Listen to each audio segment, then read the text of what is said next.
Ini mungkin pemirsa juga ingin tahu ya, sebetulnya bagaimana konstruksi dugaan pelanggaran hukum yang dilaporkan Menteri BUMN Erick Thohir ke Kejagung. Ini kan kalau kita lihat ada 4 dapen BUMN ya Pak yang terkena kasus ini. Seperti apa sebetulnya Pak?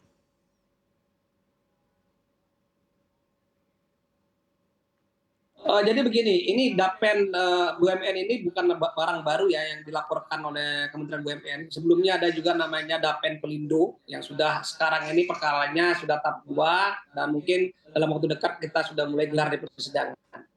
Nah, eee, Dapen-Dapen ini banyak mengalami apa namanya ketidaksehatan. Kalau Pak Erick bilang hampir 70% dari semua Dapen yang di BUMN ini mengalami tidak sehat ya, karena kesalahan reinvestasi. Reinvestasi itu maksudnya adalah kesalahan dalam hal melakukan investasi ketika uang yang sudah dikumpulkan dari dana pensiun ini ke pasar modal misalnya yang tidak liquid atau tidak sehat ya. Itu hampir mirip dengan perkara yang ada di Jiwasraya dan Asabri. Hampir mirip seperti itu modusnya, Pak. Baik Pak, lalu seperti apa sebetulnya dugaan pelanggaran hukumnya dan ini modusnya seperti apa Pak untuk penyelewengan dana ini? Hmm. Tentu kalau kita lihat dari yang lainnya seperti Jiwasraya, Asabri dan ya dengan aplikasi tidak liquid atau tidak punya LQ45 yang seolah-olah ada penawaran bahwa saham itu menjadi bagus. Seperti itu sebenarnya modusnya. Karena ini kesalahan dalam reinvestasi sebenarnya dari manajemen yang ada di para dapen dapen yang ada di BUMN. Terkait dengan kasus penyelewengan dapen ini Pak, sampai dengan saat ini kasusnya sebetulnya sudah sampai mana dan apakah sudah ditetapkan tersangkanya Pak?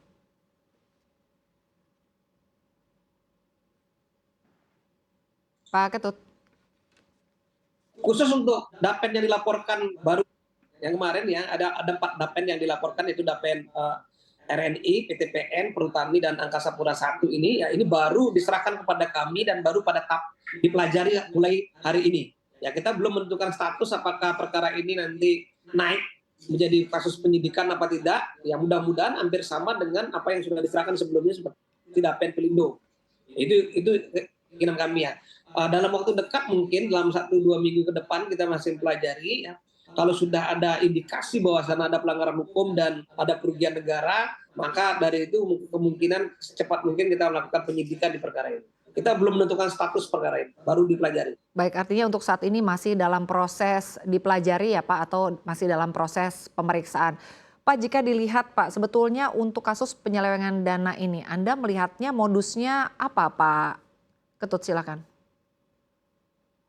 Kalau kita pelajari dari modus-modus sebelumnya ya, apalagi sudah diketemukan adanya kerugian negara yang cukup signifikan dari 10% yang dilakukan penelitian oleh teman-teman BKP, hampir 315 miliar kerugiannya. Ini hampir mirip dengan kasus-kasus reinvestasi liquid ya, yang tidak apa namanya LQ45. Jadi ada pengaturan pembelian saham reinvestasi sehingga memang secara manajemen dari beberapa dapen ini melakukan upaya-upaya bisa saja nanti ngarahnya ke pasal 2, pasal 3, tidak hanya pasal 2, pasal 3, tapi bisa juga mengarah ke pasal 5, pasal 11 dan 12. Biasanya yang kita pelajari dan kita biasa lakukan di perkara AJS dan Asabri seperti itu modusnya. Baik Pak, terkait dengan 4 dapen yang diduga begitu ya melakukan penyelewengan dana untuk sampai dengan saat ini disampaikan bahwa baru 10% saja dari beberapa dapen yang melakukan penyelewengan dana. Nah, apakah sampai dengan hari ini sudah ada tambahan lagi Pak laporan?